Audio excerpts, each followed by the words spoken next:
Chicago in October smelled like wet concrete and exhaust fumes.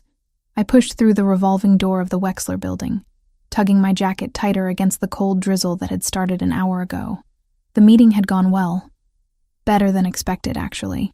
3 hours of translating complex legal documents for a multinational firm, and they'd already mentioned wanting to extend the contract into next quarter. My laptop sat upstairs on the conference room table. I'd grab it tomorrow morning on my way to the next appointment. Too tired to go back up now, and honestly, my brain needed the break from screens and technical jargon. The crosswalk signal blinked white. I stepped off the curb, mentally calculating whether I had time to finish the Portuguese contract revision before Jessica's birthday dinner on Saturday. Probably, if I worked through. Movement caught my peripheral vision.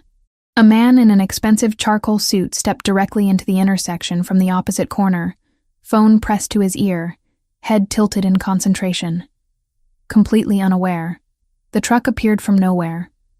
Not true. It had been there, barreling down the street at a speed that screamed wrong.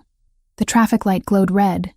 Steady, unmistakable red, but the massive vehicle wasn't slowing. Time fractured into crystalline fragments. The man's polished shoes on wet asphalt, the truck's grille reflecting streetlight. My bag slipping from my shoulder as I lunged forward. "Move!" The word tore from my throat, but I was already in motion. My hands hit his chest, shoving with every ounce of strength in my 5'5" frame. He was solid, immovable, until suddenly he wasn't. We went down hard. The pavement rushed up to meet us, but at the last second he twisted, taking the brunt of the impact. His arms locked around me, pulling me against him as we rolled. The truck's windwake slapped my face, close, so terrifyingly close. Gravel bit into my knee through torn fabric, my right wrist bent wrong, sending white-hot pain shooting up my forearm. Then silence. Just the hiss of tires on wet road fading into distance. His chest rose and fell beneath my cheek. Expensive fabric, silk or something close. The scent of cedar and something darker, richer, clung to him. My heart hammered so violently I thought my ribs might crack. "Are you hurt?" His voice rumbled through his chest before reaching my ears. Accented, but I couldn't place it yet. Controlled, despite what had just happened. I pushed myself up, pain lancing through my wrist. "Am I hurt? You almost got yourself killed." He sat up with fluid grace that shouldn't have been possible after that fall. Dark eyes found mine, assessing. Sharp cheekbones, strong jaw shadowed with stubble, and a thin scar cutting through the right side of his chin. Handsome in a way that felt dangerous. "You saved my life. You walked into traffic like a complete idiot." The words tumbled out in Italian before I could stop them. Adrenaline made me reckless. What kind of person crosses the street without looking? "Did your mother never teach you basic survival skills?" His eyebrows lifted. When he responded, his Italian was flawless. Regional accent placing him somewhere near Milan. My mother taught me many things. Apparently, awareness wasn't among them. I blinked. Great. Of course he spoke Italian. Of course. "Your wrist." He reached for my arm. His hands were warm despite the cold night, touch careful as he examined the swelling already forming. "And your knee is bleeding." I looked down. The fabric of my slacks had torn, revealing a scraped, bloody mess. The pain chose that moment to fully register, sharp and insistent. "I'm fine. I need to get—" A vehicle appeared at the curb. Black SUV, windows tinted so dark they looked like portals into nothing. 3 more vehicles materialized behind it, boxing in the intersection. Doors opened in synchronized precision. Men emerged. 4 of them from the first vehicle alone, all dressed in black, all moving with purpose. The one who approached us first had silver threading through dark hair, and moved like violence was a language he spoke fluently. "Boss." The word was quiet. Urgent. His eyes swept over the man I'd pushed, cataloging every detail. "Are you hurt?" "Boss." Ice crystallized in my stomach. The man beside me stood, extending a hand to help me up. "I'm unharmed, Franco. Thanks to—" He glanced at me, question in his gaze. "Hannah." My voice came out smaller than intended. "Thanks to Hannah." He didn't release my hand once I was standing. "She needs medical attention." "I really don't—" You're bleeding and your wrist is swelling." His tone left no room for argument. "Franco, take her to Dr. Castellano." "Wait, I can't just—" More men had appeared. Where had they all come from? 2 had positioned themselves at the intersection, redirecting the minimal late-night traffic. Another spoke rapidly into a radio. The efficiency was military grade. This wasn't normal. Normal people didn't have armed escorts. Normal people didn't have teams that materialized from shadows. "Miss Hannah," Franco's voice held firm politeness. "Please, let us ensure you're all right. I'll get a cab. I live nearby. I insist." The man in the suit, the one I'd saved, stepped closer. His eyes held mine, and I saw something there that made my pulse skip. Not threat exactly. Promise, maybe. "You risked yourself for a stranger. Allow me to ensure that risk hasn't left you injured." The SUV's rear door stood open, waiting. I tested my weight. The wrist spiked pain up my arm, and my knee wobbled. My phone was still under a parked car, and my ID was somewhere in the crosswalk. Running meant limping blind with no way to call anyone. Every instinct screamed to run, but my bag still lay in the street, contents scattered. My phone had skidded under a parked car, and honestly, shock was setting in, making my legs feel disconnected from my body. Just medical attention. Then I go home. Of course. He gestured toward the vehicle. The interior smelled like leather and something I couldn't identify. Clean. Expensive. The seats wrapped around me like a luxury I'd never experienced. The man slid in beside me.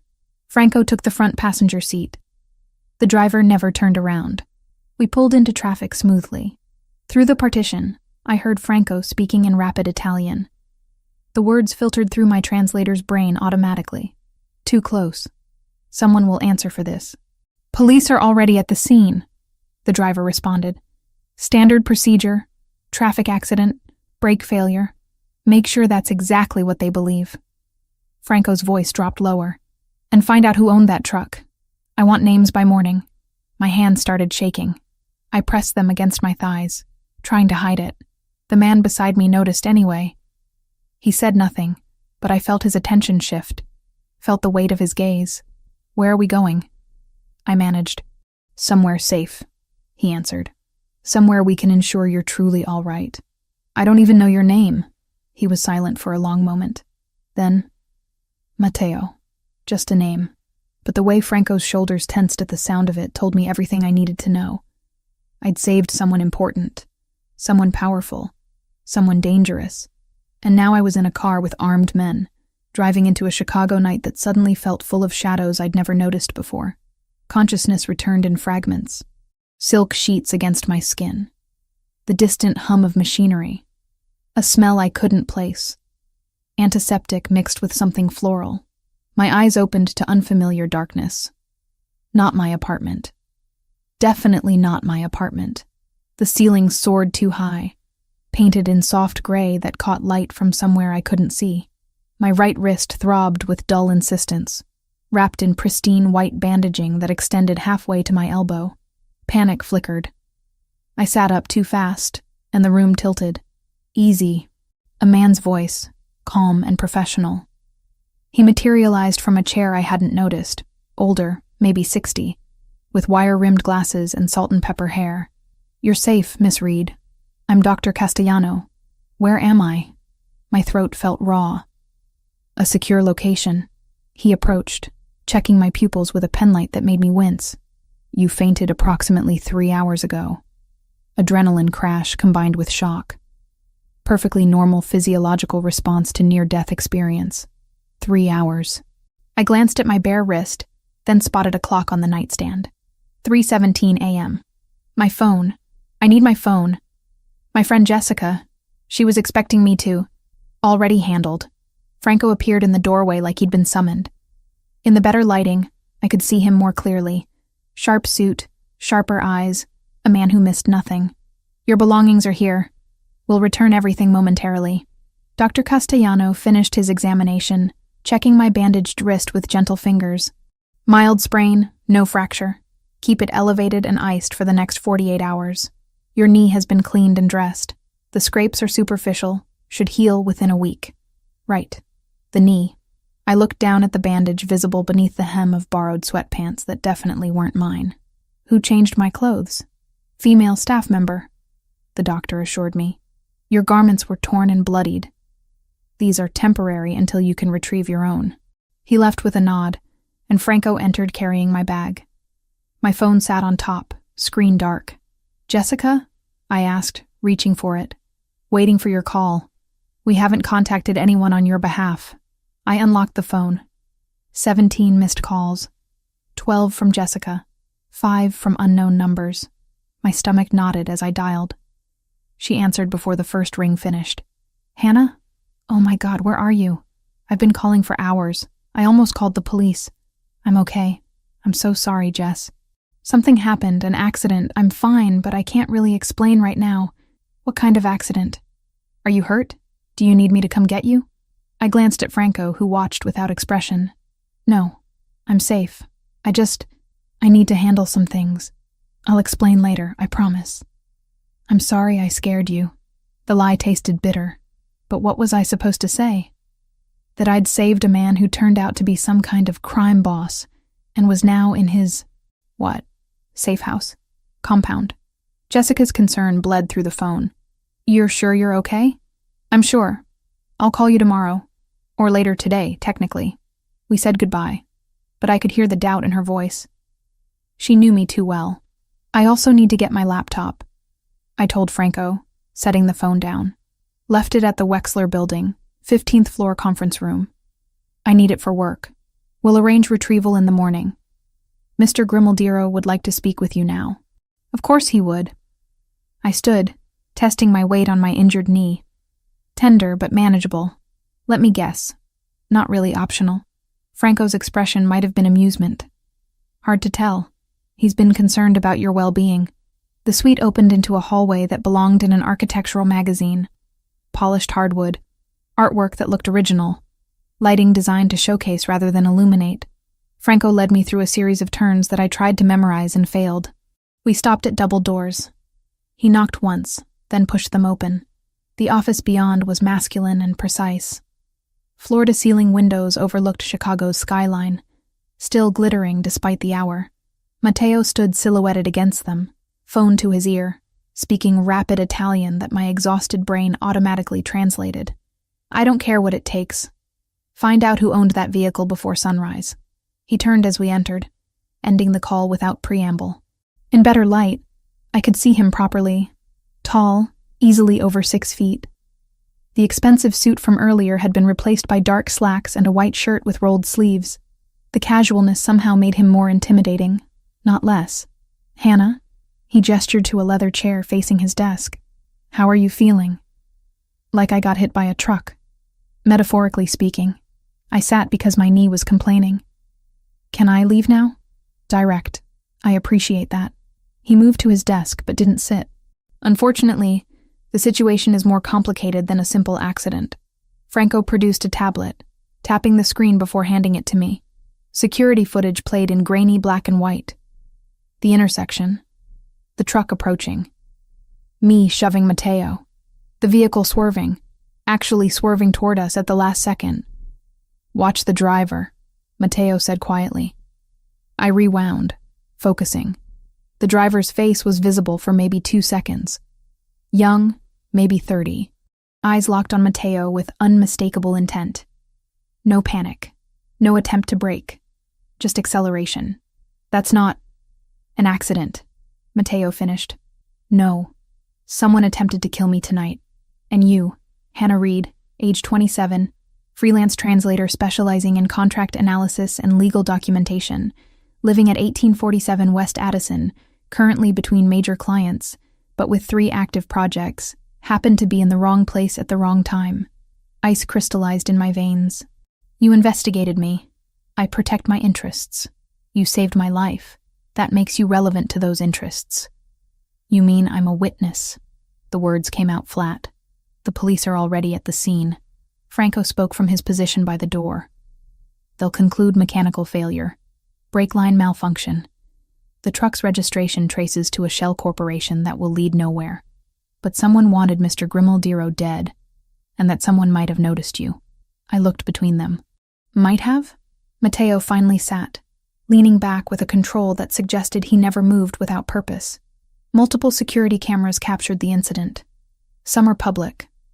If whoever orchestrated this is thorough, they'll review that footage. They'll see you save me, and they might wonder if you're someone I know. Someone important to me, but I'm not. I'm nobody. You acted on instinct. I understand. But perception matters more than reality in my world. His eyes held mine. I'm offering protection. Discreet surveillance for a few days while we determine if you're truly at risk. And if I refuse, then you walk out that door, return to your life, and hope I'm wrong about the danger. He spread his hands. The choice is yours. I thought about my apartment. The flimsy lock. The fire escape that didn't quite reach the ground. The neighbor who left her windows open at night. How long? A week at most. Less if we identify and neutralize the threat quickly. I have work, deadlines, clients who depend on me. You'll have internet, privacy, everything you need to work remotely.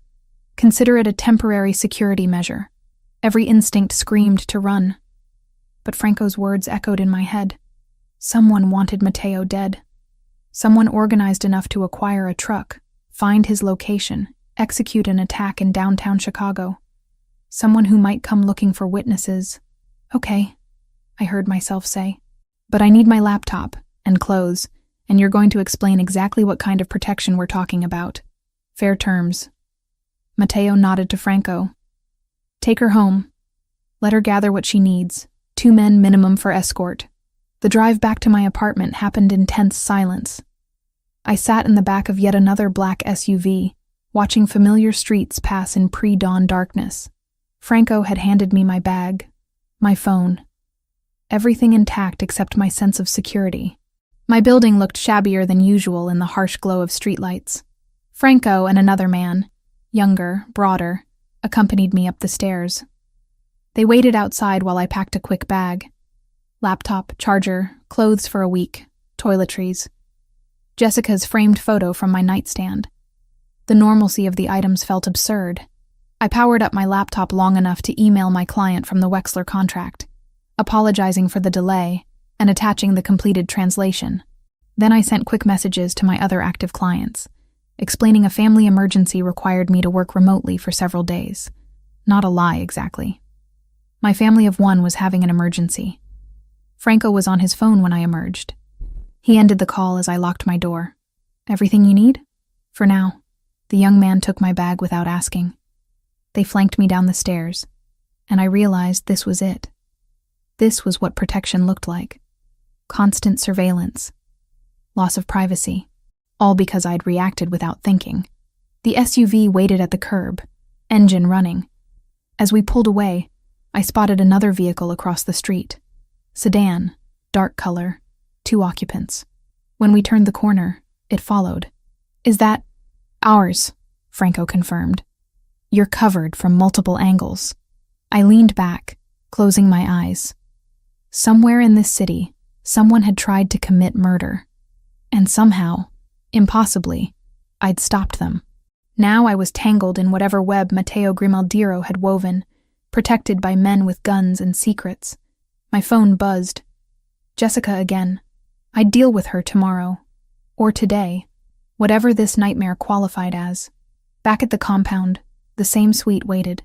I set up my laptop on the desk, checked my email, tried to pretend this was normal. Outside the windows, Chicago began waking up. Delivery trucks, early commuters. Life continuing like nothing had changed. But everything had changed. I just didn't know how much yet. 3 days passed in a strange limbo. I worked from the compound, translating contracts and analyzing documents while watching Chicago through windows that didn't open. Jessica called twice. I kept the conversations brief, vague. Yes, I was fine. No, I couldn't explain yet. The lies built up like sediment. Franco appeared at my door on the 3rd evening without knocking. His expression told me everything before his mouth opened. There's been another incident. My stomach dropped. Is Matteo alive? Barely. He stepped inside, closing the door with deliberate care. Someone planted a bomb in his primary vehicle. C4, professionally rigged to the ignition. He changed cars at the last minute. Instinct, he said. The explosion destroyed half his private garage. I sat down hard on the bed. When?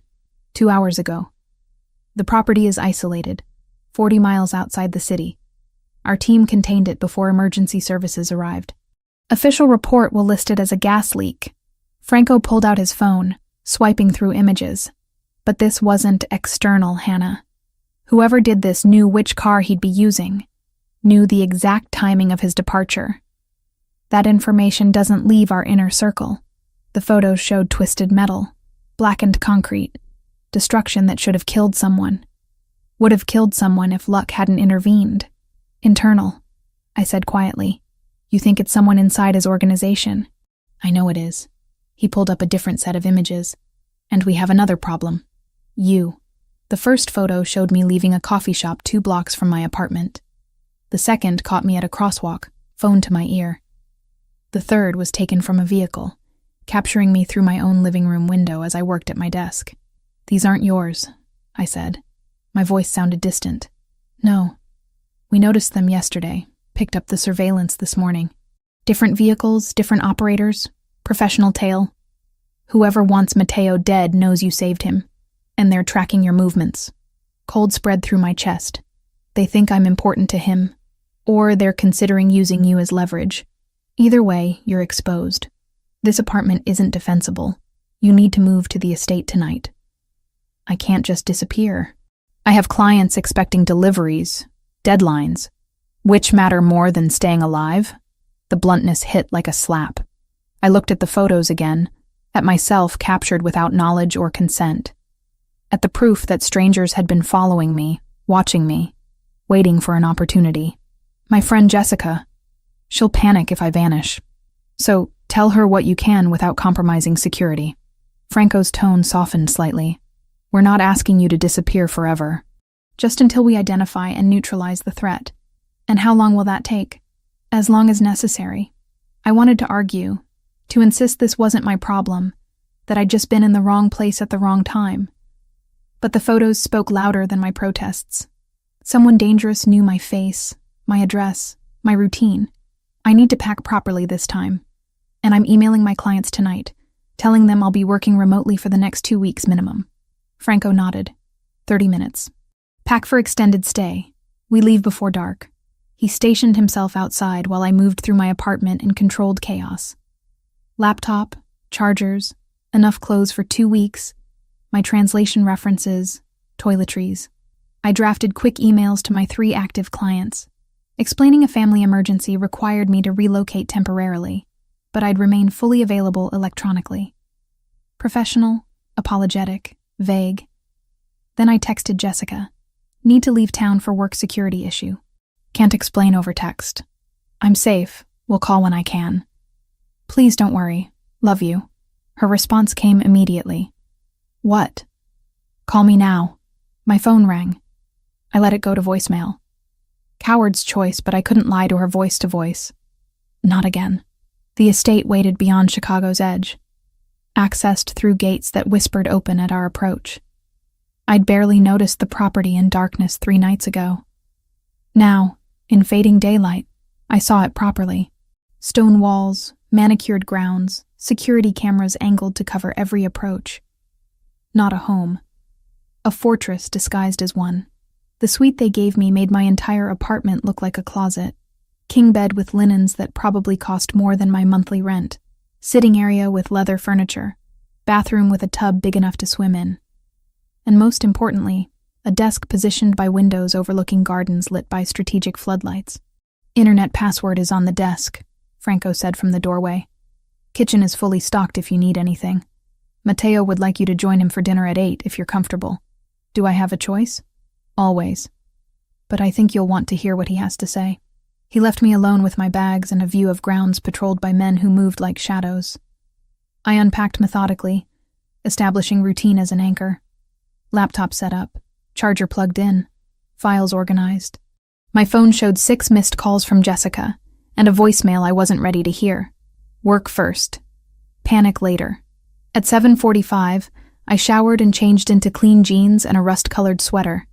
Not fancy, but presentable. A staff member I hadn't met knocked precisely at 8, offering to escort me to dinner. The dining room continued the estate's theme, elegant but understated, power that didn't need to announce itself. Matteo stood when I entered, and I noticed immediately what I'd missed before. He moved with careful precision, favoring his left side slightly. "You're hurt. Minor burns from the explosion. Nothing serious." He gestured to the chair across from him. "Thank you for joining me." A woman appeared with wine, pouring without asking. She disappeared as silently as she'd come. "Franco showed me the photos," I said, skipping pleasantries. "The ones of me being followed." "Yes. I apologize for dragging you into this. Bit late for apologies." "Who are they?" Matteo studied his wine glass.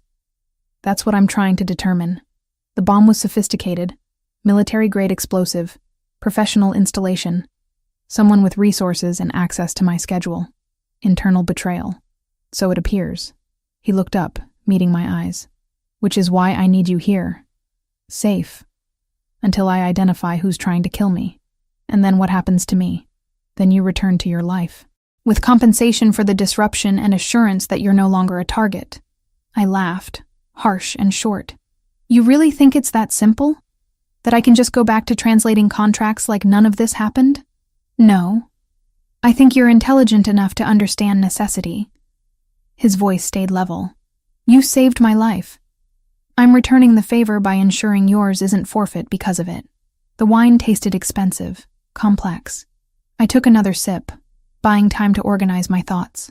"Franco said you think it's someone you trust, someone close, someone with access to information that should be restricted." Matteo's jaw tightened. "I've built this organization on loyalty. To discover that loyalty is false, that someone I've protected and elevated would rather see me dead." He stopped himself, control slipping back into place. "Tell me about your work," he said, shifting gears. "Franco mentioned you translate for multinational firms." The sudden pivot threw me. "Legal documents, mostly. Contracts, compliance paperwork, due diligence files. I work in 6 languages." His eyebrows rose. 6? English, Spanish, Portuguese, French, Italian, German. I was working toward Japanese before. I gestured vaguely at everything. "Before this. And you do analysis beyond simple translation?" "Document review. I can spot inconsistencies, fraudulent clauses, terms that don't align across language versions. Companies pay me to find the problems before they become lawsuits." Interest lit his expression, genuine curiosity replacing the careful mask. "Say something in French." The request surprised me. "Quoi? Maintenant?" He answered in flawless Parisian French. "Your accent is excellent. Where did you study?" We slipped into French naturally, discussing linguistics and the peculiarities of Romance languages versus Germanic ones. Somewhere between courses, the tension eased. Not disappeared, but transformed into something less hostile. "You're not what I expected," Matteo said, switching back to English as dessert appeared. "What did you expect?" "Someone more frightened, more willing to simply accept protection without questions." "Would you be?" "No." The admission came with that almost smile I'd seen before. "Which is why I find you interesting." The word hung between us, loaded with implications I wasn't ready to examine. "I should get back to work," I said, pushing away from the table. "I have a contract revision due tomorrow." "Of course." He stood as I did. "Hannah, I meant what I said. You're safe here. Whatever's coming, you won't face it alone." Walking back through corridors that already felt less foreign, I turned his words over in my mind. Safe. Alone. As if either concept still had meaning in a world where strangers planted bombs and followed me through streets I'd walked 1,000 times. In my suite, I opened my laptop and lost myself in Portuguese legal terminology until my eyes burned. Jessica's voicemail stayed unheard, a weight I'd carry until I found courage to face it. Outside my windows, men patrolled gardens lit against the dark. Inside, I was protected, trapped, and terrifyingly uncertain which concerned me more. The estate became my prison and sanctuary in equal measure. I established routines to maintain sanity. Mornings belonged to work, translating documents. While sunlight filtered through windows that overlooked gardens, I wasn't allowed to walk alone. My clients never suspected I was sending their contracts from a compound guarded by armed men, who nodded respectfully when I passed. Jessica finally accepted my vague explanations. Work emergency, security protocols, temporary relocation. The lies came easier each time I repeated them, which worried me more than the lies themselves. Dinners with Matteo became regular when his schedule allowed. We'd sit across from each other in that formal dining room, conversation drifting from linguistics to philosophy, to the peculiar challenges of running an organization built on fear and loyalty. He never called it what it was, never said the word that hung between us like smoke, but I knew. The men who patrolled, the deference everyone showed him, the careful way Franco reported situations that clearly involved violence. Matteo Grimaldiro wasn't just wealthy. He was powerful in ways that made my translations of corporate merger agreements seem quaint. One evening, 5 days after I'd moved to the estate, he shared something unexpected. I was 25 when my father died. His wine glass caught candlelight, casting red shadows. Assassinated by a rival faction trying to expand into our territory. They thought killing him would create chaos, opportunity. Instead, it unified everyone under me. I'm sorry. The words felt inadequate. Don't be. He was a brutal man who taught me brutality. But he also taught me that loyalty matters more than fear, that reputation is currency, that showing weakness gets you killed. He set down his glass. I've tried to be different, smarter, less reliant on violence as the first solution. Is it working? Ask me again when we find who's trying to kill me. The darkness in his tone sent ice through my chest. 2 nights later, Matteo hosted a formal dinner with his inner circle. I wasn't supposed to attend, but he insisted, saying my presence would be noticed if I hid. Better to appear as exactly what I claimed to be. A translator he'd befriended. Someone under temporary protection. Nothing more significant. The dining room filled with men who moved like predators dressed in expensive suits. Franco made introductions I struggled to remember. Names and faces that meant nothing to me, but clearly carried weight in Matteo's world. Sergio Verciani arrived last, and the room's energy shifted. He was handsome in a way that felt constructed, each smile calculated for maximum effect. When he greeted Matteo, I saw something flicker between them.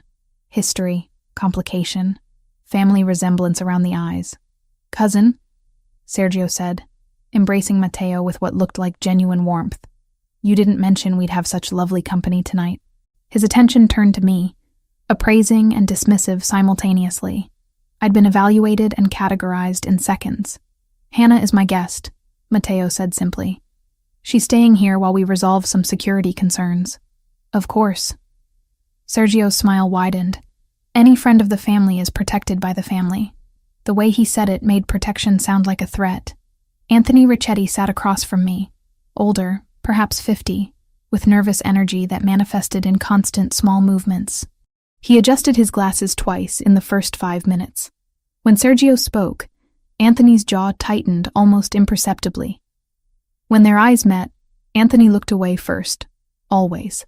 Franco, positioned near Matteo, was the only one who seemed genuinely at ease. He ate methodically, participated in conversation when addressed, but spent most of the meal observing.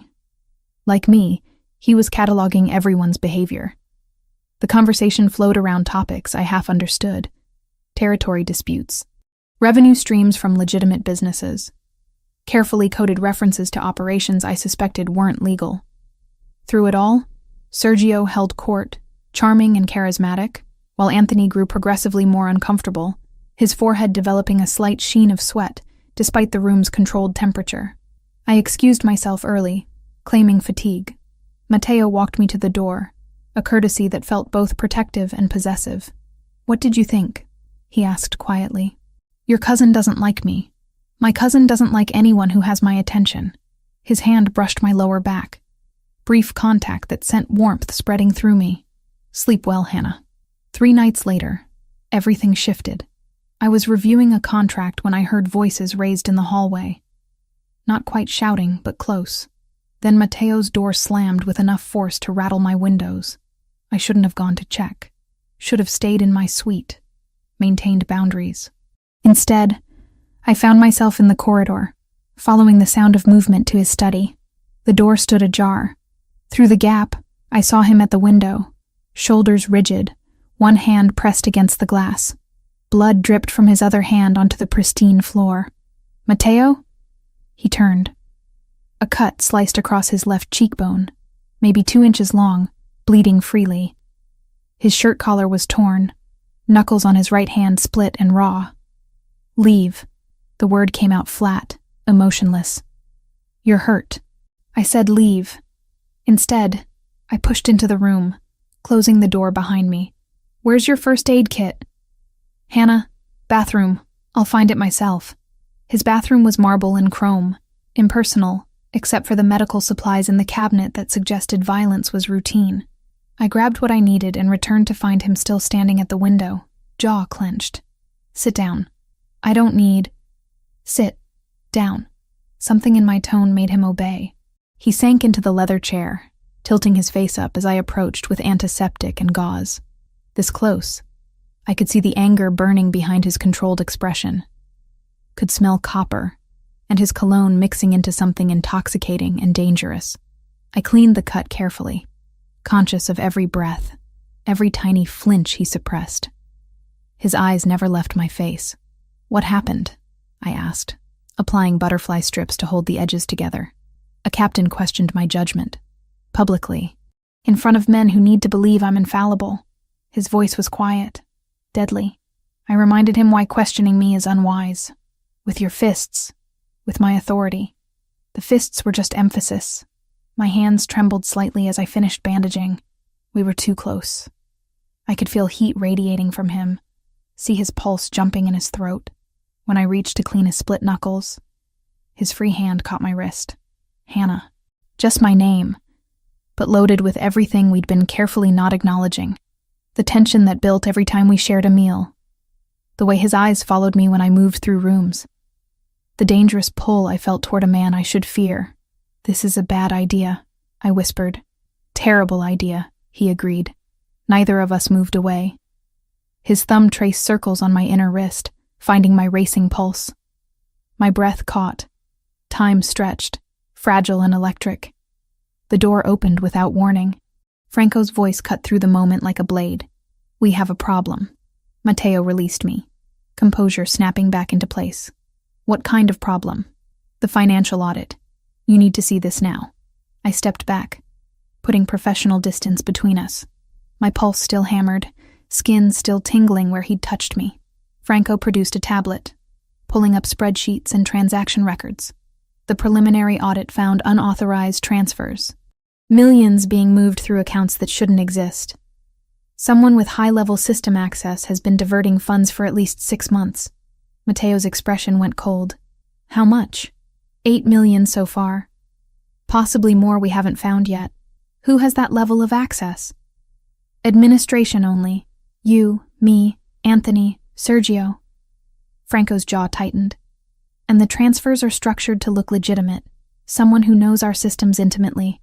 Show me everything. Franco spread documents across the desk. I should have left, but curiosity and something else, professional instinct maybe, kept me rooted. "Can I see those?" The words escaped before I thought them through. Both men looked at me. Mateo nodded slowly. I studied the documents, falling into the analytical mode that made me good at my job. Transaction descriptions, payee names, routing codes. Something nagged at me. Pattern recognition firing.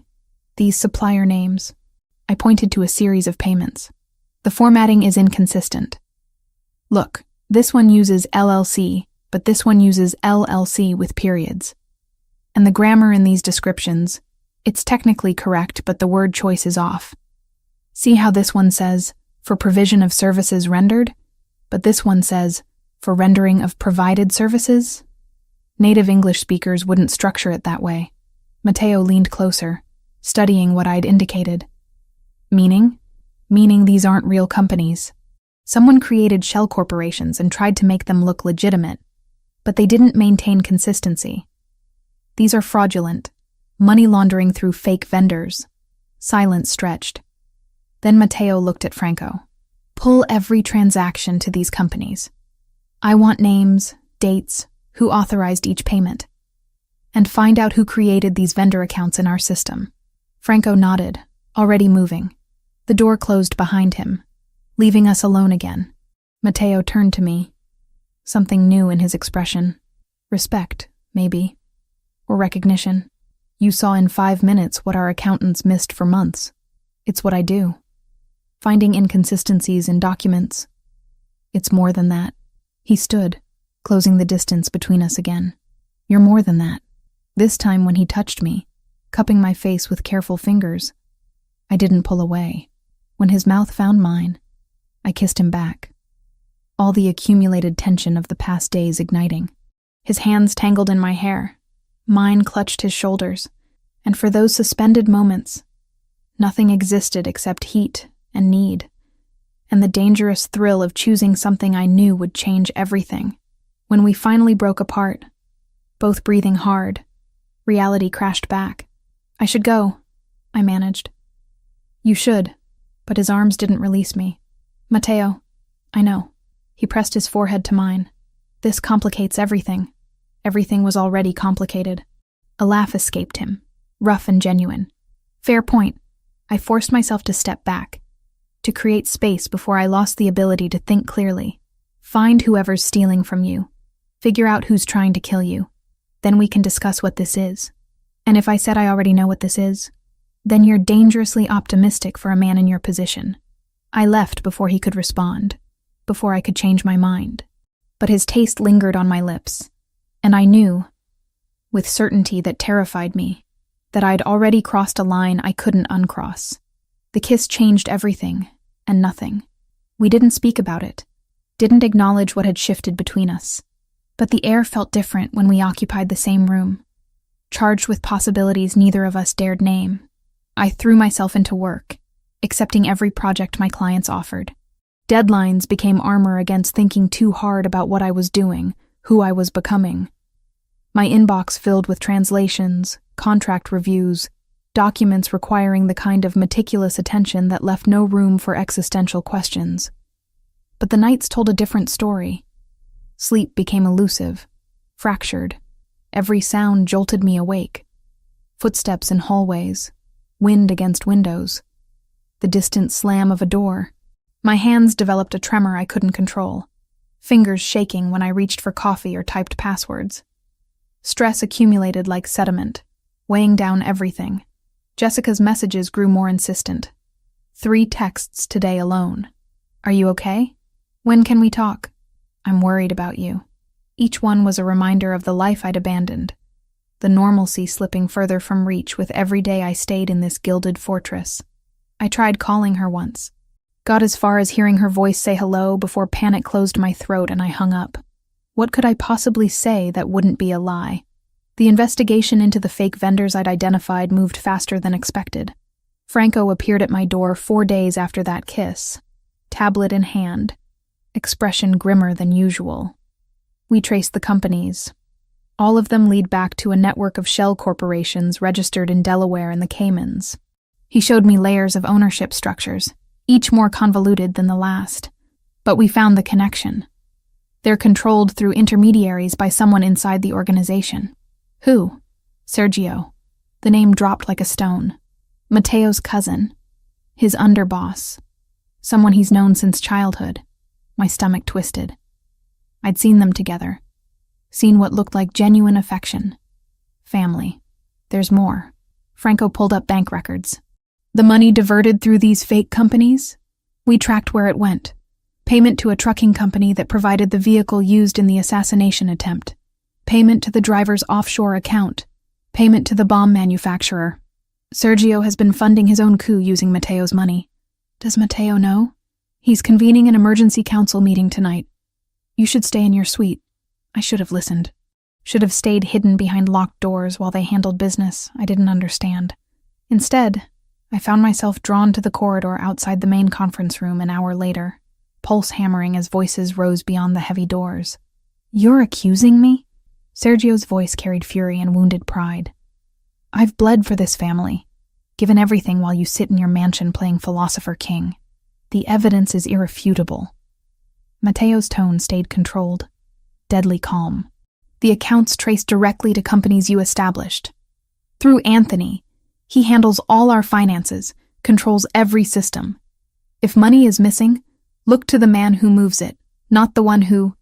Don't. Anthony's voice cracked. Don't you dare try to what? Expose your incompetence? Your gambling debts that make you vulnerable to... Enough. Matteo's command silenced them both. Franco, show them the additional evidence. Silence stretched.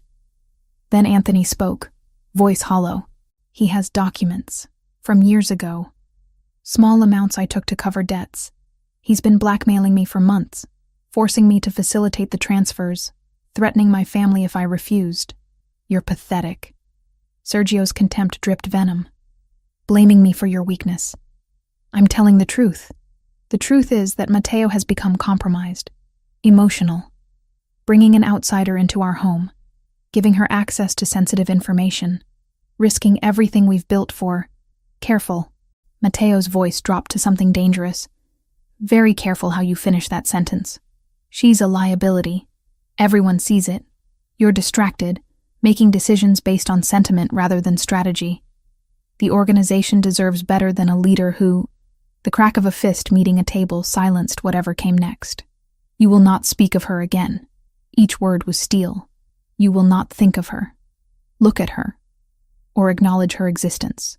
Is that understood? Through the slight gap in the door, I saw Sergio's expression. Calculation, masquerading as submission. Of course. My apologies. But his eyes promised violence. The meeting dissolved into tense silence. I retreated before anyone discovered me, heart racing, Sergio's words echoing.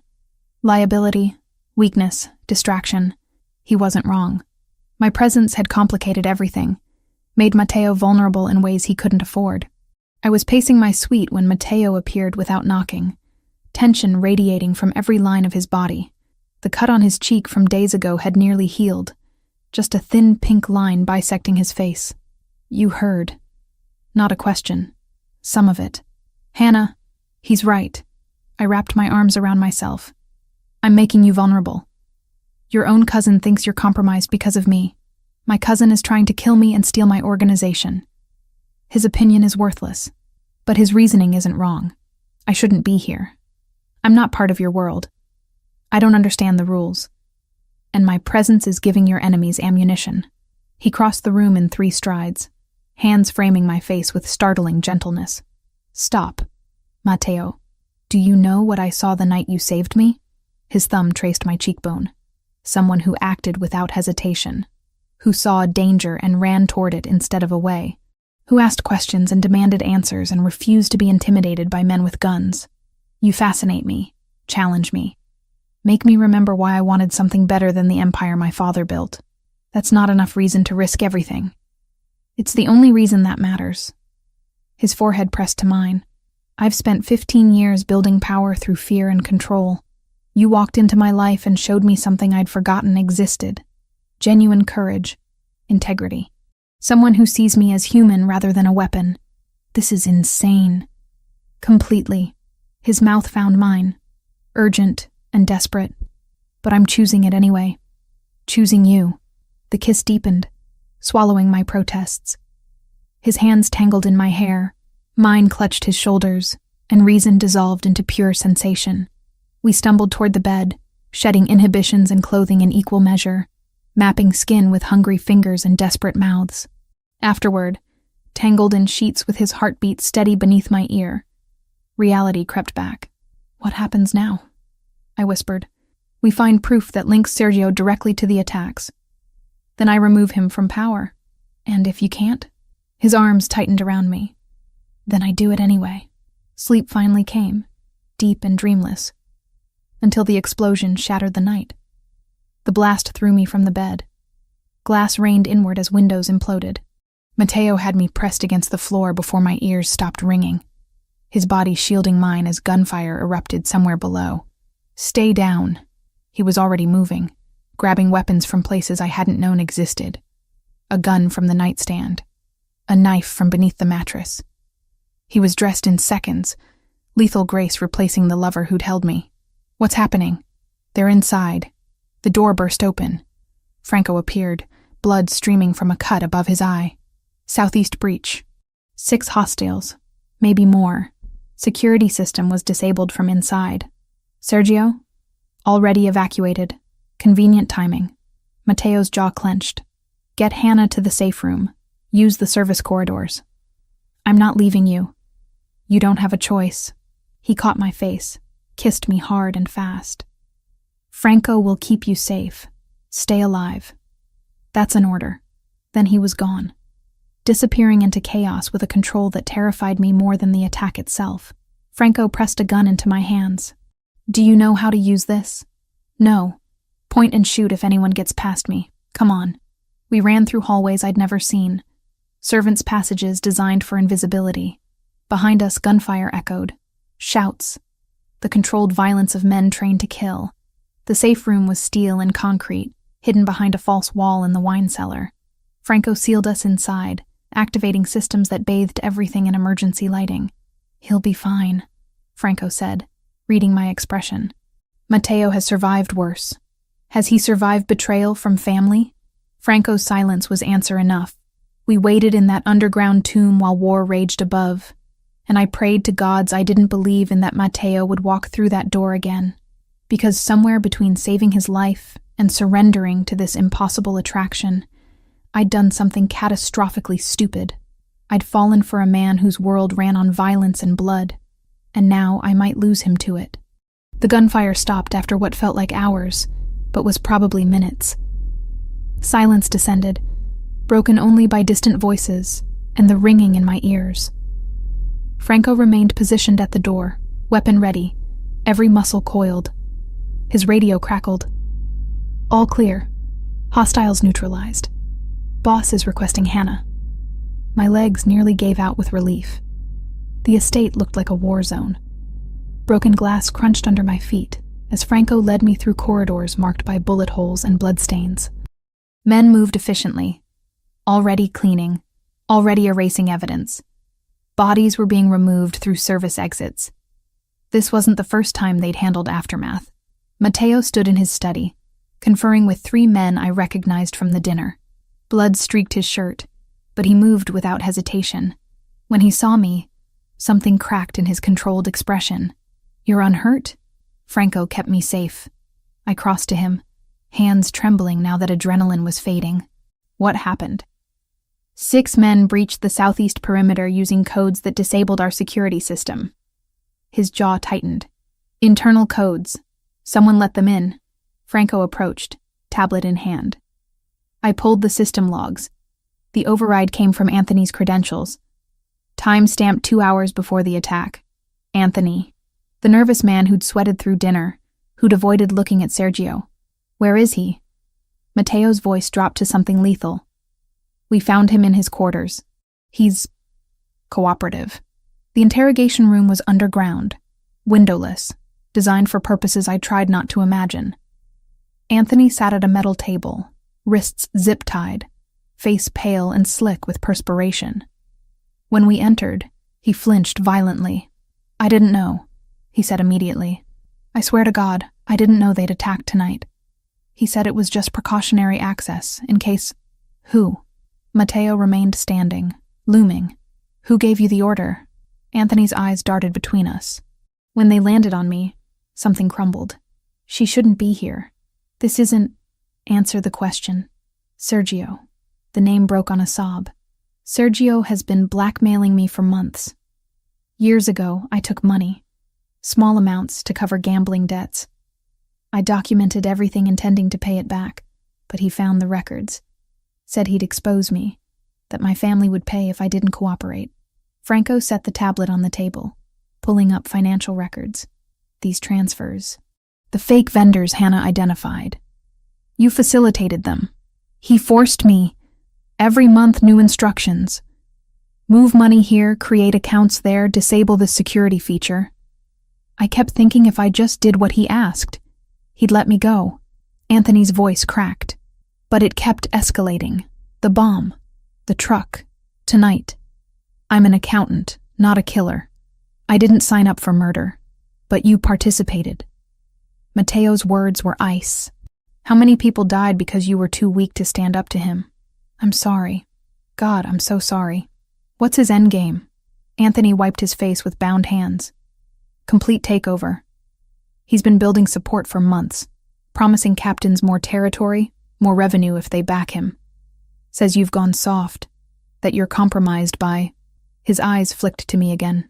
By what? I asked, even though I knew. By her. An outsider. Someone who has your ear, your protection. Sergio's been telling everyone you're making emotional decisions instead of strategic ones. That you're risking everything for someone who doesn't belong in this world. The words hit harder than they should have. Because they weren't entirely wrong. Mateo's hand found mine, fingers lacing through despite the audience. How many captains has he turned? Maybe half. The ones who think the old ways were better. More violent, more aggressive expansion. Anthony's shoulders slumped. He plans to call a vote. Force you out or kill me if the vote doesn't go his way. Yes. Silence stretched, heavy with implications. Then Mateo looked at Franco. Secure Anthony in the east wing. Guarded. No communication with anyone. He pulled me toward the door. We need to talk. Now. Back in his study, with Franco and 2 other senior men I'd been introduced to but couldn't recall, Mateo spread documents across his desk. Financial records, security logs, communications Anthony had provided. He's been planning this for at least 8 months, Franco said, pointing to early transfers. Started small, building his war chest. The assassination attempts were meant to look external, but if those failed, he had the internal support to challenge you openly. How do we prove it? One of the other men asked. Anthony's testimony won't be enough. Half our people already think he's incompetent. They'll believe Sergio's version. We need to catch him in the act, Franco said. Something undeniable.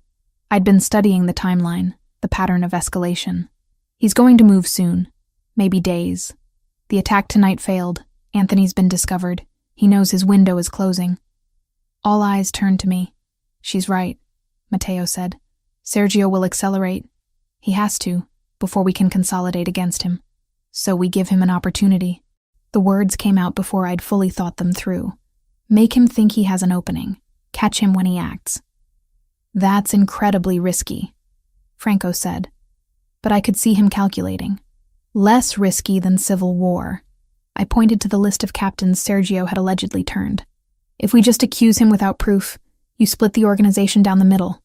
Some will believe you, some won't. But if you catch him red-handed, trying to kill you or betray you to enemies, nobody can dispute that. Mateo studied me with an expression I couldn't read. You're suggesting I use myself as bait. I'm suggesting you control the narrative instead of reacting to his. I pulled up Anthony's communications. He's been spreading the story that you're weak, compromised. So prove you're not. Set a trap he can't resist. And if it goes wrong, then we make sure it doesn't. The planning stretched through the night. Every detail mattered. Every contingency needed coverage.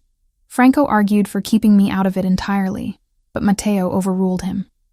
She's the one who spotted the financial fraud, he said. Her analytical eye is why we're even having this conversation. If there are details we're missing, she'll find them.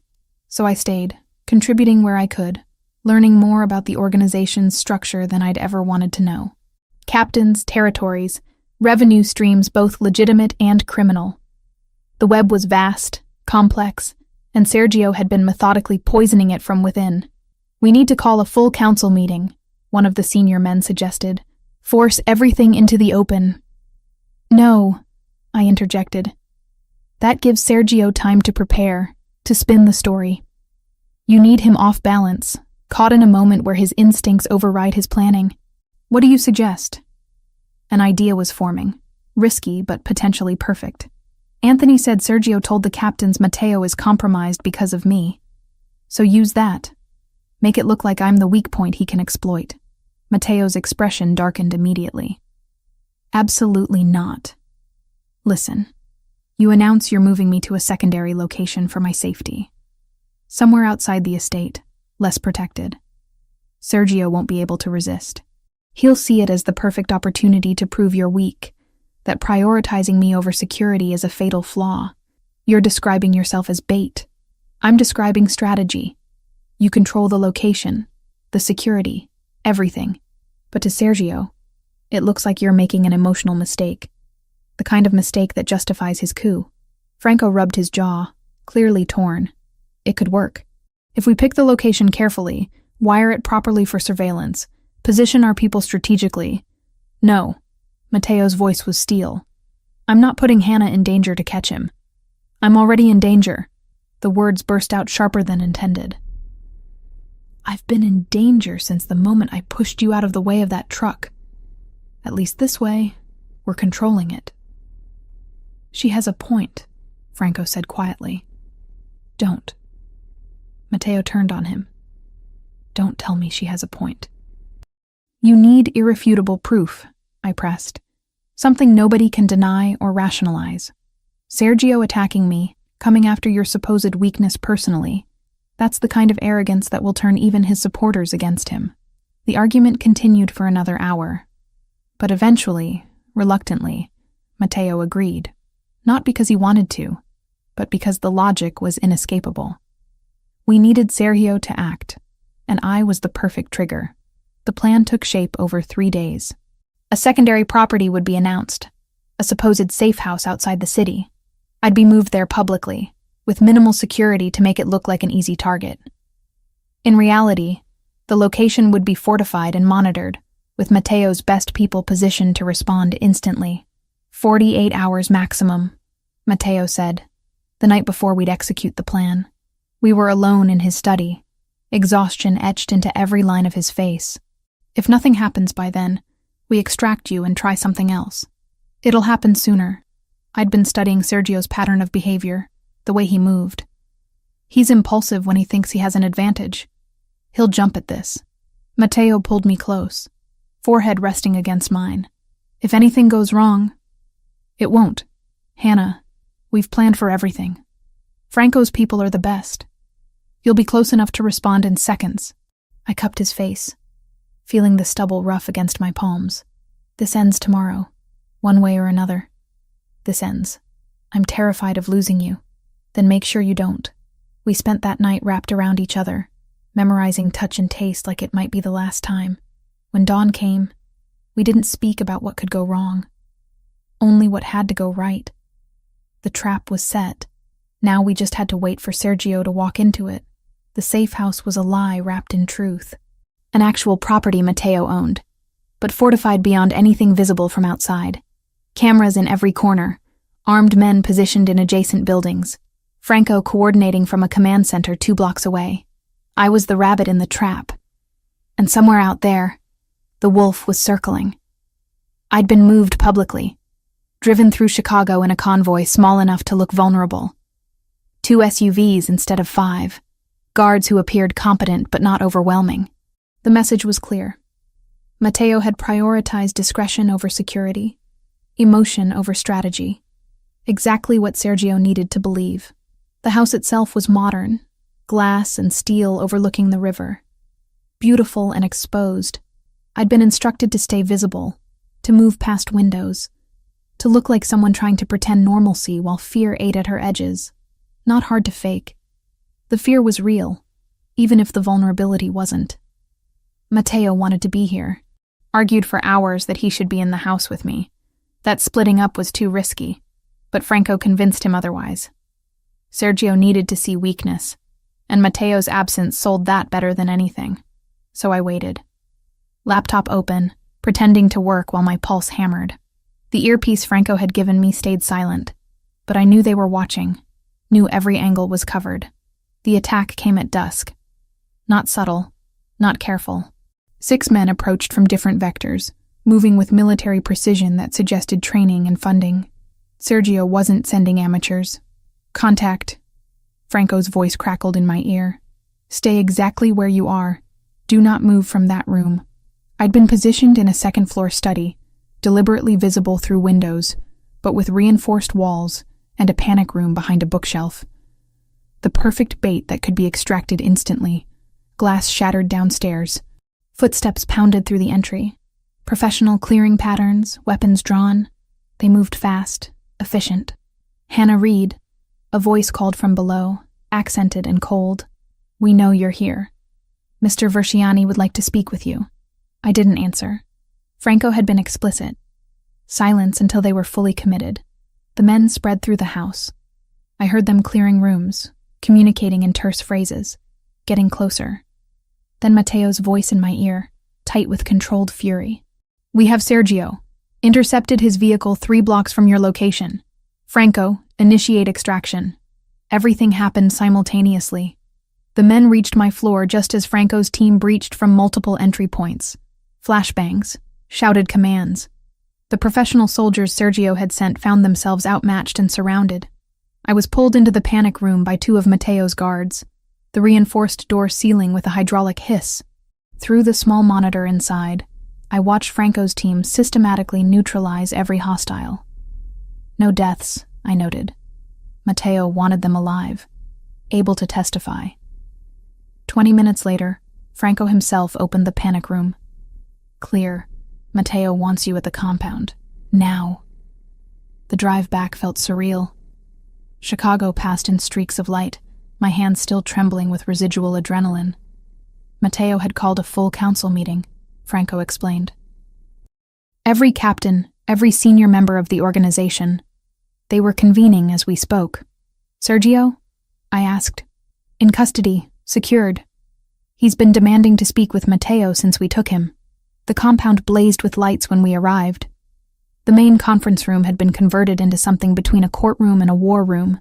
30 men filled the space, all wearing expensive suits that couldn't quite hide the violence they were capable of. Matteo stood at the head of the table, and when he saw me, relief cracked through his composure.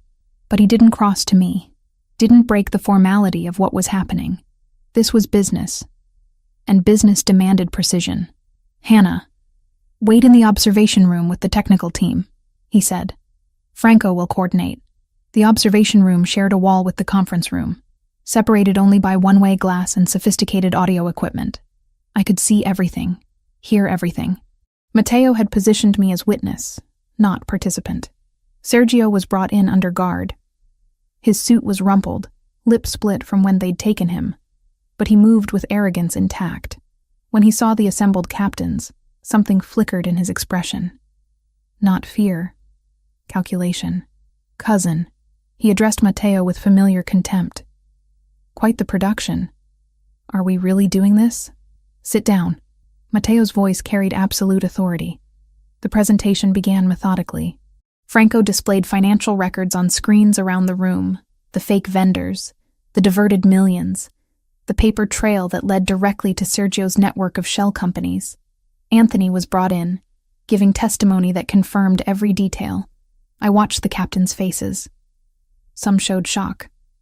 Others, careful neutrality. A few looked vindicated, like they'd suspected but hadn't dared speak. Sergio laughed. "Anthony is a desperate man looking to save himself. He managed our finances, controlled every system. If money is missing, the fault lies with him, not with the assassination attempts." Matteo interrupted, pulling up new evidence. "The truck driver, the bomb. Both paid through accounts you control. We have bank records, testimony from captured operatives. Men you hired specifically to kill me. Circumstantial. Fabricated. Then explain tonight." Matteo played the footage we'd captured. Sergio's vehicle, pulled over 3 blocks from my location. Armed men who'd attacked the safe house, all carrying phones with messages from a number registered to Sergio. "You sent 6 soldiers to kidnap or kill Hannah. Why?" Sergio's expression hardened. "Because she's made you weak." The room went silent. "You've compromised everything we built for an outsider. A woman who knows nothing of our world, our rules. You've given her access to sensitive information, made decisions based on sentiment rather than strategy." Sergio stood, addressing the captains directly. "Look at him. He's distracted, emotional, making choices that risk all of us. The organization deserves better than a leader who prioritizes his feelings over our survival." Several captains shifted. I saw uncertainty cross faces that had been hardening against Sergio. "She's a liability," Sergio pressed. "Everyone sees it." This meeting, these accusations, they're desperate attempts to deflect from Matteo's weakness. He chose her over all of you, and that choice is going to destroy everything our fathers built. Through the glass, I saw Matteo's hands clench. Franco touched his earpiece, then looked directly at me through the observation window. He mouthed, "Now." I grabbed the laptop containing what I'd found, pushing through the door into the conference room. All eyes turned. "Hannah," Matteo started. "He's not wrong." I set the laptop on the table, pulling up documents. "I am an outsider. I don't understand your world, your traditions. But I understand documents, financial records. And what I found shows that Sergio's betrayal goes beyond stealing from you." I displayed the contracts I'd uncovered during the planning phase, buried in the data Anthony had provided. These are preliminary agreements with the Sinaloa cartel. Dated over 4 months ago, Sergio wasn't just planning to take over. He was planning to sell you out. Look at the terms. He'd promised them 3 of your major territories, your shipping routes through the port, and operational intelligence about your entire network. The room erupted. Captains surged to their feet, shouting over each other. The Sinaloa cartel was everyone's enemy, an external threat they'd spent years keeping at bay. He was going to trade your lives, your operations, everything you built, for their backing in a coup. I pulled up communications next, and these messages show he'd already started providing information. Shipment schedules, guard rotations, names of your families. Sergio lunged toward me. 2 guards intercepted him before he moved 3 feet, slamming him back into his chair. "You've destroyed us," one of the captains said, voice shaking with rage. "Made us all targets." Anthony confirmed it, his voice hollow. "It's all true. He made me facilitate the communications, said it was insurance. I didn't know the extent until recently. That's why I finally cooperated with Franco." Matteo walked slowly to where Sergio sat pinned by guards. "You called me weak for choosing someone who challenged me to be better than our fathers. But you chose to betray every man in this room for power you weren't strong enough to earn. That's not strength, Sergio. That's cowardice." He turned to the assembled captains. "I'm calling for a vote. Does Sergio Verciani retain any position in this organization? Or is he cast out?" The vote was unanimous. Every hand raised for expulsion. "Then it's done." Matteo's voice was final. "Sergio Verciani is no longer part of this family. What happens to traitors is not for this room to decide. Franco, take him." As Sergio was dragged out, still shouting accusations and curses, Matteo addressed the captains one more time. "I won't apologize for Hannah. She saved my life, saved our organization by catching what we all missed. If that makes me weak, then I accept the judgment. But I'm still standing. Sergio isn't. And anyone who questions where my priorities lie can remember that when making their own choices." The meeting dissolved, captains filing out in tense clusters. Some approached Matteo with pledges of continued loyalty. Others left in silence. When the room finally cleared, Matteo crossed to me. "You didn't have to do that. Put yourself in front of them." "Yes, I did. This ends today. No more questions about my role. No more whispers about me making you weak." I met his eyes. They saw me stand up. Now they know I'm not going anywhere. Neither am I. He pulled me close, forehead resting against mine. "Thank you. For everything." Outside the windows, dawn was breaking over Chicago. Somewhere in the city, my life was still waiting. But standing there, in the aftermath of violence and betrayal, I realized I wasn't sure I wanted that life back anymore. This world had claimed me. For better or worse, I'd chosen it. Chosen him. And there was no going back. The aftermath lasted weeks. Sergio's fate was handled quietly, efficiently, in ways I didn't ask about, and Matteo didn't volunteer. Anthony was different. He'd cooperated, provided evidence, saved lives by finally breaking. The council voted for exile instead of execution.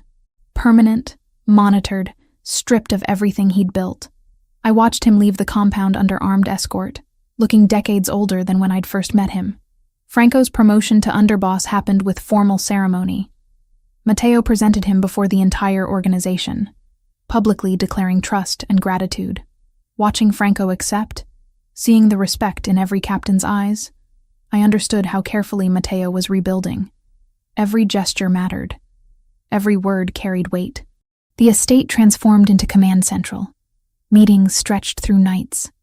Captains arrived for private conversations, emerging hours later with renewed commitment or removed from positions entirely. Matteo was ruthlessly thorough, examining every operation, every loyalty, every potential crack in his rebuilt foundation. I stayed, not because I had to, but because leaving felt impossible. My apartment existed somewhere in Chicago, untouched and waiting, but the woman who'd lived there didn't anymore. Work kept me anchored. My clients never missed a deadline. I translated contracts and analyzed documents from a suite that had become my office, maintaining professional reputation while living in a world my colleagues couldn't imagine. But Jessica deserved better than silence. I called her on a Tuesday morning, 3 weeks after Sergio's capture. Her voice cracked when she answered. "Hannah? Oh my God, where have you been? I've been going crazy. I almost filed a missing persons report. I'm sorry, I'm so sorry." The words felt inadequate. "Can we meet? In person? I need to explain. We met for lunch at a restaurant Matteo owned." Though Jessica didn't know that. Franco's people had swept it twice, positioned themselves at strategic tables, created the illusion of normalcy while maintaining absolute control. Jessica looked thinner, worried. She grabbed my hands the moment I sat down. "What happened to you?" "It's complicated. That's not an answer." Her grip tightened. "You disappeared, sent cryptic messages, wouldn't take my calls. I thought you were dead, Hannah, or kidnapped, or I met someone." The partial truth felt safer than the whole. Someone with security issues. Dangerous people were involved. I had to stay out of sight for my safety. "The man from the accident?" Her eyes widened. "The one you saved?" I nodded. No point denying what she'd already guessed. "Who is he?" "Someone powerful. Someone who lives differently than we do." I chose words carefully. "But someone I care about. Someone who's changed my life in ways I'm still processing." Jessica studied my face with the intensity of someone who'd known me since college. "You're different. Not just stressed or scared. Different. Like you've seen things you can't unsee." "Yeah." My throat tightened. "That's exactly it." "Are you safe?" "As safe as I can be in his world." "That's not reassuring." "I know." I squeezed her hands. "But I'm choosing it. That's what I need you to understand. I'm not trapped. I'm not coerced. I'm making a choice, even though it's complicated and scary and nothing like what I planned." She was quiet for a long time, processing. "Then, do you love him?" "Yes." "And he treats you well?" "Better than I deserve." "Then I'll try to understand." Her voice wavered. "But you have to promise to stay in my life. I can't lose my best friend because she fell for someone dangerous." "You won't." "I promise." The lunch stretched into afternoon. We talked about everything except the specifics I couldn't share. She updated me on her job, her family, the mundane details of a life that felt foreign now. I told her about translation work, about learning new things, about feeling challenged in ways I hadn't expected. When we parted, she hugged me hard. "Be careful. And call me more than once a month, okay?" "I will." Matteo was waiting when I returned. He looked up from documents spread across his desk. Expression unreadable. "How did it go?" "She's worried, but she'll accept it." I sank into the chair across from him. "Eventually. You could still go back, you know, to your old life. I'd ensure you were safe, set you up anywhere you wanted. Is that what you want?" "What I want is irrelevant. This is about what you need." I stood, moving around the desk to where he sat. "Then ask me what I need." His hands found my waist, pulling me close. "What do you need, Hannah? I need to stop pretending I can go back. I need to accept that I've changed, that this world has claimed me whether I planned it or not." I cupped his face, feeling stubble rough against my palms. "And I need you to give me a real role here. Not protection, not a comfortable prison, a purpose. I've been thinking about that." He pulled a folder from his desk. This is a proposal. Official position as strategic consultant, focusing on international negotiations and contract analysis. You'd have authority to veto deals that look suspicious, review all major agreements, advise on cross-border operations. Your linguistic skills and analytical mind are exactly what we need to expand legitimately. I read through the documents. Salary, benefits, clear job description. It looked like any corporate position, except for the implicit understanding of what the organization actually did. I have conditions. Name them. I maintain my independence. Keep some legitimate translation clients as cover and because I want to. I'm not property or trophy. I'm a partner with equal voice in decisions that affect me. I met his eyes. And if I ever want out, truly out, I can leave without consequence. Agreed. All of it. No hesitation. No negotiation. You saved my life, Hannah. Then you saved my organization. I owe you everything. The least I can offer is respect and autonomy. Then yes, I accept. The kiss sealed it. Not just the position, but everything it represented. A future I hadn't planned but was choosing anyway. 3 months later, my office in the compound felt like it had always been mine. Mahogany desk, walls lined with reference books in 6 languages, windows overlooking gardens where I sometimes walked while thinking through complex negotiations. The captains nodded respectfully when I passed. Franco consulted me on suspicious contracts. Matteo trusted my judgment without question. I still translated for my old clients. Maintained that connection to normalcy, to the person I'd been. But increasingly, my real work happened here, reviewing expansion plans, analyzing partnership proposals, identifying red flags in documents that would have cost millions if missed. Jessica called weekly. We met monthly, always in controlled locations. She didn't know everything, but she knew enough. Accepted that her friend had chosen a different path. Tonight, Matteo and I stood on the private balcony of our suite, looking over Chicago's glittering skyline. His arm wrapped around my waist, familiar and right. The European expansion proposal, I said, leaning into his warmth. I finished reviewing the contracts. Milan looks promising, but the Frankfurt connections are questionable. I'd recommend holding on those until we can verify their credentials better. Noted. I trust your assessment. He pressed a kiss to my temple. Have you thought about the Italy trip? 2 weeks, just us. Milan, Rome, the coast. Mixing business with pleasure? Always. His hand found mine, fingers lacing together. Though mostly pleasure, you've earned a vacation. We both have. The city stretched endlessly below us. 1,000 lights representing 1,000 lives. Somewhere down there was the woman I'd been, translating contracts in a tiny apartment, worried about rent and deadlines and normal things. That woman had saved a stranger from a truck and changed everything, had chosen curiosity over fear, action over paralysis, had fallen for a dangerous man and decided the risk was worth the reward. I didn't regret it. Any of it. What are you thinking? Matteo asked, reading my silence. That I should have been terrified. Should have run the moment I realized what you were. Why didn't you?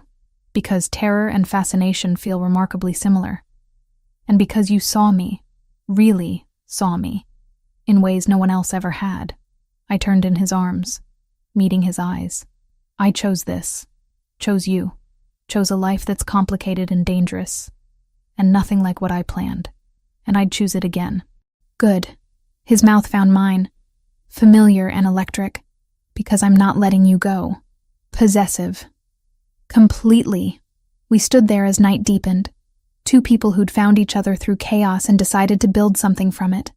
The future was uncertain. Danger always lurking at the edges. But we'd face it together. Partners in every sense. And somehow, impossibly, that was more than I'd ever dreamed of having.